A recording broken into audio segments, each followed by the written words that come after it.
What's up everyone, welcome back to the channel. Today we're doing a part two series. I didn't know it was going to be a series, but turns out it is.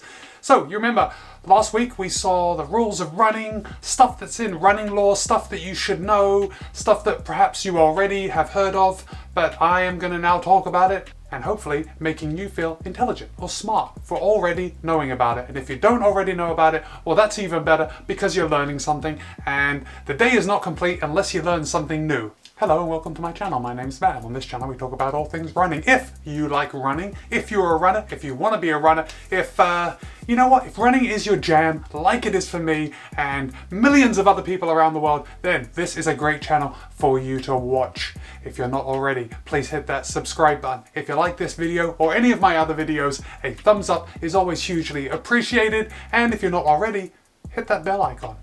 Hitting that bell icon will get you notified every time I drop a new video so you don't miss anything. This is how we're going to move forward today. I'm going to go for a run in just a minute. Then I'm going to tell you about a few running rules. Some rules to do with running. Yeah.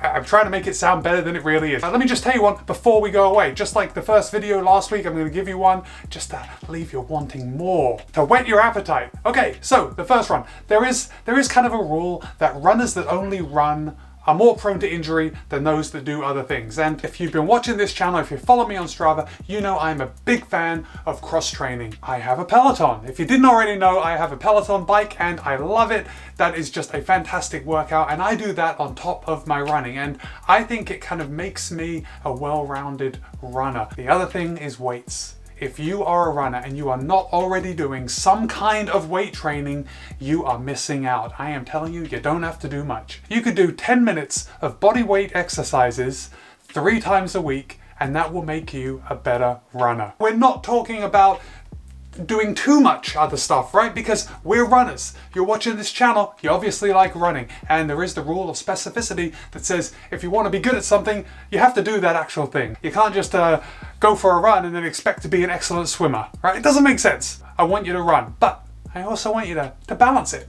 I want you to balance it. I want you to definitely do weight training. That is hugely important. Running is also a very impactful activity. I wish I would have looked up this statistic before I turned on the camera, but I didn't. So I'm just going to tell you it's a huge number. A huge number of runners get injured every single year. It's very repetitive. It is doing the same thing over and over and over and over again, which leads to injury just by balancing it out, by doing something a little different, by using supporting muscles, by strengthening those muscles that we do use for running. We will be a better runner. All right, listen, I'm already rambling. I have a tendency to do that. But thanks for sticking with me. I'm gonna go for a run and I'll see you in a few minutes.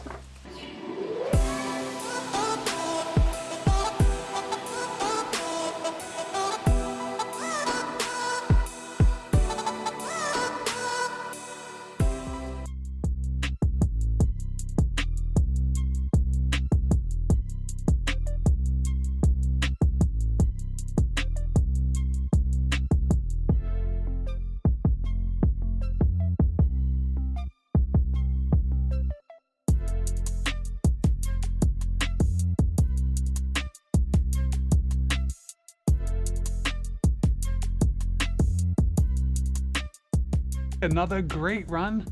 Well, listen, I should probably stop saying it was a great run, because although now it's great that I'm done, I was actually struggling a bit today. I don't know why, just things weren't clicking. My legs felt a little heavy. Now, oh, you know what? Just after I've told you, I remember why. I did a leg workout with lots of squats, some deadlifts a couple days ago, and I am still sore from that. That's why my run didn't go smoothly. But the run, now that it's done and I'm sitting down, I'm actually feeling pretty good. But you can see that I'm not in my normal spot. I was doing a 10-minute post-run stretching routine after my run on my driveway, and I'll be honest, I just couldn't be bothered to get up and go to the place where I usually film these running outros, right? Where I tell you about my run. But I'm gonna tell you about my run right here. So I think also the temperature was a bit warmer. I think the humidity was a little higher today than it has been in the last couple of days. So today, even though it's a beautiful day, blue sky, scattered clouds, temperature 77 degrees Fahrenheit, which is 25 degrees Celsius. As I said, I think the humidity was just a tad higher, but I still managed to knock out 13.1 miles, which is 21.1 kilometers at an average pace of about 8:34 a mile. which is 5:19 a kilometer. Heart rate, oh, I think Strava said my average heart rate was around 123. So, you know, the effort wasn't there. Clearly, zone 2 should just be cruising, right? Just set it and forget it at that pace. Not so. Sometimes it isn't smooth. It isn't easy. But listen, we're talking about running rules or running common knowledge, running law. I hope it isn't common knowledge, otherwise what's the point of this video? You guys already know. But listen, I want to tell you, while we're out here, before we go inside, the next running rule I want you to know, not totally appropriate right now because we're still in the times of Corona. Not a lot of us are racing, but races will be coming back pretty soon. And when you race, I want you to know that you will always get the best out of yourself by even pacing. There is a reason that world records from the 10K all the way up to the marathon have been set when paces run, so kilometer splits throughout the entire race are equal. Some of you may be thinking, but Matt, I thought I've heard in the past that a negative split is the way to go to get the best out of myself. Well, yes, that used to be the thought. Not so. More data has come out. I guess what it comes down to is not expending too much energy in the beginning of your race. And we've all been there. And by saying we've all been there, I mean I've been there. I have been there so often that I could not even tell you how many races I have gone out to fasting. I'd probably say 90%. 90% of my races I set out just a little too fast. And it's because I'm rested, I'm tapered, I've slept extra throughout the last couple of nights. I've been eating well, preparing for this race. So many things come together and makes me think, why not? Why not bank some time? Well, listen, my friends, I'm here to tell you, do not bank time in your race. It will come back and bite you. Even pacing is the way to go whenever you are racing. Remember, even pacing. Okay, I'm gonna go inside. You know what? One of the old ultra running adages is when you're feeling bad, when you're feeling down, eat something. And that will just bring you back into the game. So yeah, I'm still pretty tired from that run, but I'm gonna go inside, I'm gonna get showered, I'm gonna eat breakfast, and I know that will pick me up. Boatload of coffee will do the trick, some bananas and peanut butter. You know the deal. All right, I will catch up with you in just a few minutes inside. And in the blink of an eye, we are back. Welcome back. Actually, welcome back. You just saw me outside. A lot of time has passed. I've had breakfast. I am still nursing this cup of coffee. Good stuff. Nothing will make you feel better than a nice cup of coffee. Let's get right back into it. Here we go. The next rule I want you to be aware of is, what is it called? The up-down rule or the wind rule. It's important for you to know that you cannot make up speed on the downhill that you lose on the uphill. You lose more speed going up than you gain coming down. The same is true with wind. You lose more speed by running into a headwind than you gain by running with a tailwind. What happens if you're running uphill with a tailwind? Well, the only logical thing is that they cancel each other out and you run at your totally normal pace. But how should you handle running uphill? Or how should you handle running into the wind? Effort. You have to gauge your pace by effort and you will succeed. If you start looking at your watch and you're running uphill and you try and hang on to that pace, I tell you, you are toasting the rest of your run. If you're in a race, I feel bad because you are throwing your race away. If you try and hang on to that pace going up a hill, you need to hold on to your effort. Onward to the rest and recovery rule. What is the rest and recovery rule? Well, generally it says that you need to take at least one day off after a hard effort. If you do a session, you need to run easy the next day, or better yet, take a day off. My friends, we're all individuals. We each know our own body. We each know how we respond to training. But sometimes, some of us, in the beginning of our running journey, we don't know ourselves as well as we will down the line. Sometimes we may want to push it.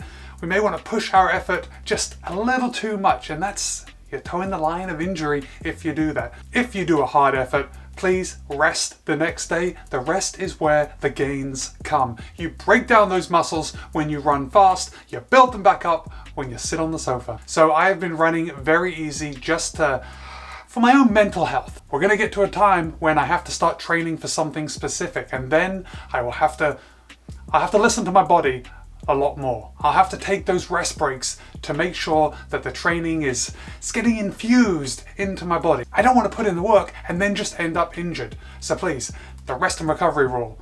Recover after your hard efforts. Do you ever wonder what kind of paces you should be running at in order to train your best?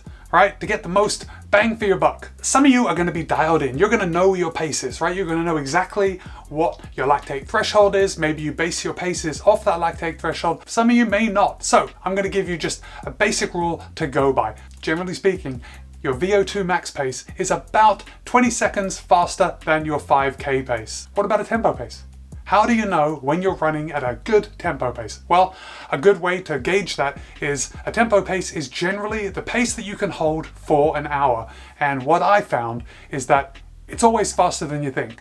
You may start out and you think, oh, I don't know if I can hold on. I don't know if I can hold on to this pace for an hour, but let yourself settle into the pace, and I bet it is faster than you first expect. Marathon pace is generally about 3 minutes faster than your 5K pace. There is a range, 1.5 minutes to 3 minutes. The bulk of my mileage is run about 2 to 2.5 minutes faster than my 5K pace. If you know any running rules, are there some little tips that I haven't mentioned that you think other people should know? Please go ahead, write them in the comments. If you haven't already subscribed, well, now's the best time. Go ahead and do that right now. If you got any value from this video, go ahead and give it a thumbs up. I will see you in a couple of days. Yeah, that's it. I'm gonna go and put my feet up. I'm gonna go and recover. And you should too. All right guys, be kind, be happy, run well. I'll see you next time.